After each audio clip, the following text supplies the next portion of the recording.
Hello everyone again and welcome back. Glenn Gordinier here. Glad to have you join me for another session of my series titled The Surfing Life. I'm an avid surfer here in my retirement, so I thought I would take time now and then to share my memories, share my thoughts, my observations about the surfing life. Every surfer has their tales of adventure, their tales of misadventure, tales of joy, tales of terror. I thought I would share today one of my most terrifying experience surfing. This took place out on the Pacific Northwest, where the ocean is large, powerful, and particularly in the winter, carries an enormous punch.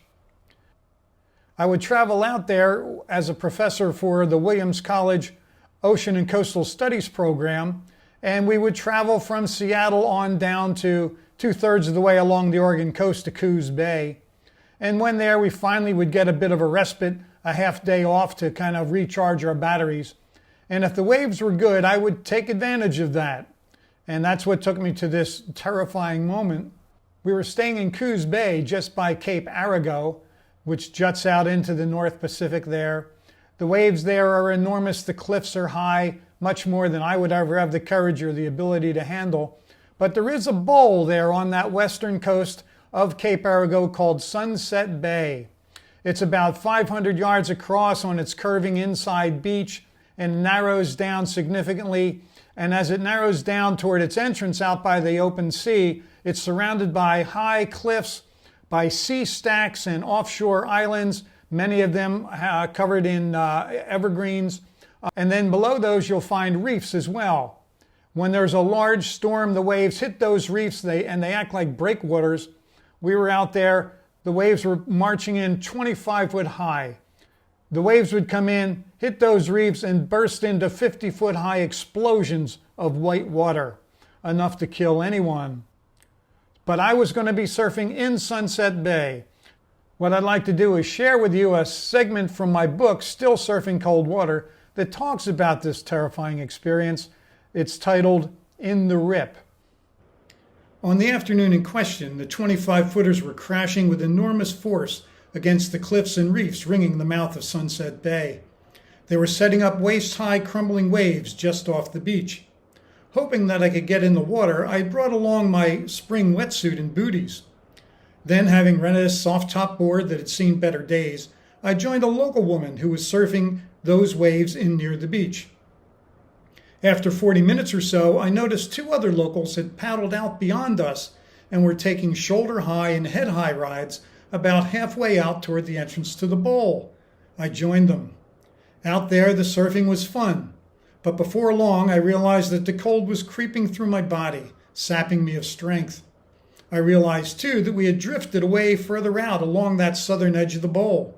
The beach was now far off and the cliffs were getting closer. This was a time to keep a close eye on local behavior.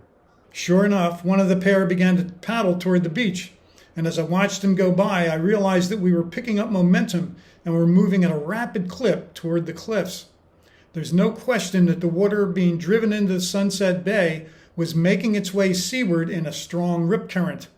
That rip was running us right along the cliffs at the southern edge. Just as I made that realization, the remaining local, who'd been sitting 10 feet behind me, stroked by with deliberation. "Better start paddling, huh?" I said.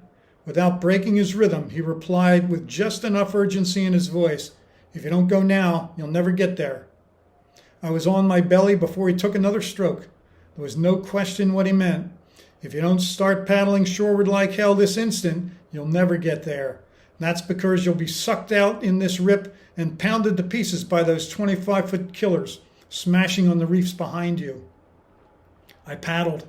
I paddled hard, deep, and fast. As I paddled, my erstwhile companion left me behind. He was local. He was in better shape, and there was nothing he could accomplish by staying back with me. I realized, virtually motionless in the grip of the rip current. And this in spite of my working hard with shoulders that were cold, sore, and tiring more with every second. This could not continue. Another minute and I would burn out and be carried around the corner, as they call it in Coos Bay, and to certain death. So what do you do if you're trapped in a rip current? Every swimmer hopefully knows this. You don't battle that rip current. You don't fight into it. You cut across it. You go laterally until you get your way swimming or paddling out of the grip of that rip. So that's what I did. I turned to my left and I paddled hard. Let me go back to the story. Having cut across the current's grip, I found myself gaining, but having turned to my left, was now quite isolated, wholly alone. A glance over my shoulder showed a set coming my way. The first wave would be head high and crumbling, and if I could gain enough speed to catch that wave, it might carry me deep inside the bay and away from the rip. I dug as my shoulders burned.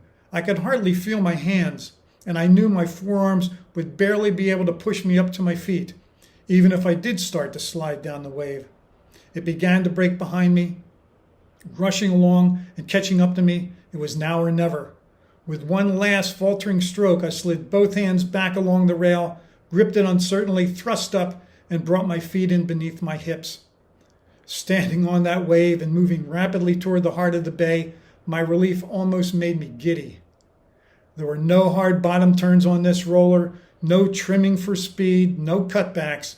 I did nothing but maintain the most secure footing and trim, and allow that wave to carry me a third of the way to the sand and well out of the grip of any bullside rip. This was followed by another little hip-high inside wave that took me to the beach. Again, there was no playing on this wave. What I sought was solid ground, and it felt good when I stepped off the board in knee-high water. It had been an exciting and humbling experience. It had been the scariest time I'd ever had surfing. For in that situation, there was no second chance, no forgiveness. Had I gone around the corner, I likely would have been found days later, if at all. Watching the locals had paid off in a big way that day. I was grateful I'd kept my keen eye on their behavior, and grateful too for the edge in that one fellow's voice. And to be clear, I always share advice with interlopers at my home break. I have some photographs actually that happened to be taken of this incident. As I said earlier, we were on a break that afternoon, so the students were off on their own, hiking and walking, sitting by the sea. One of them came walking by Sunset Bay as I was sitting there surfing the inside, and then she went on, then she came back. She came back just as I was taking that last wave in. So here are two photographs that show that. The first of them, you can see me, and just off to my right, looking in, off to my right, you can see the woman I was surfing with. And then you can see further out two small figures. Those are the guys I paddled out to join. Then came my evolution. Then came my terror. And that all happened while she had walked further on. When she came back, here you see me standing shakily on that last little wave bringing me into the beach. And she just happened to snap that photo. I was very pleased to find her on the beach when I got out. She had no idea what I'd just been through.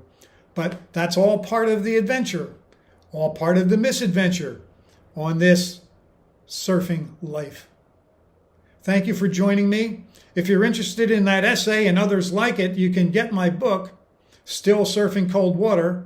Go online to Rhode Rhode Island Surf Co. It's a local surf company with their shop in Westerly, Rhode Island. We all like to support our local operators, so please go there. Or you could go online, go to Amazon. They have ebooks and they have softbacks as well. But I want to thank you for joining me. It's been a pleasure. It's always a joy to talk about surfing. Not quite as much fun as doing it, but a joy to talk about it. So I'll say goodbye for now and keep on paddling out.